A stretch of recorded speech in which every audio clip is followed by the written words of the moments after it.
ಮನೆಯಲ್ಲಿ ಒಬ್ಬರೇ ಇದ್ದ 72 ವರ್ಷದ ವೃದ್ಧೆಯ ಕೈಯಲ್ಲಿದ್ದ ಸುಮಾರು 5 ಲಕ್ಷ ಮೌಲ್ಯದ ಚಿನ್ನದ ಬಳೆಗಳನ್ನು ಅಪರಿಚಿತ ವ್ಯಕ್ತಿಯೊಬ್ಬ ಬಲವಂತವಾಗಿ ಎಳೆದುಕೊಂಡು ಪರಾರಿಯಾಗಿರುವ ಘಟನೆ ಆಗಸ್ಟ್ 14ರಂದು ಪುಂಜಾಲಕಟ್ಟೆ ಪೊಲೀಸ್ ಠಾಣಾ ವ್ಯಾಪ್ತಿಯ ತೆಂಕಕಜಿಕಾರು ಗ್ರಾಮದ ಉದ್ದದಗುಡ್ಡೆಯಲ್ಲಿ ನಡೆದಿದೆ.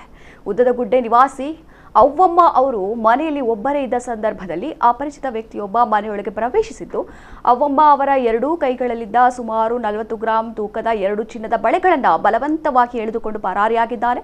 ಬಳೆಗಳನ್ನು ಎಳೆಯುವ ಸಂದರ್ಭದಲ್ಲಿ ವೃದ್ಧೆಯ ಎಡಗೈಗೆ ಗಾಯಗಳಾಗಿವೆ.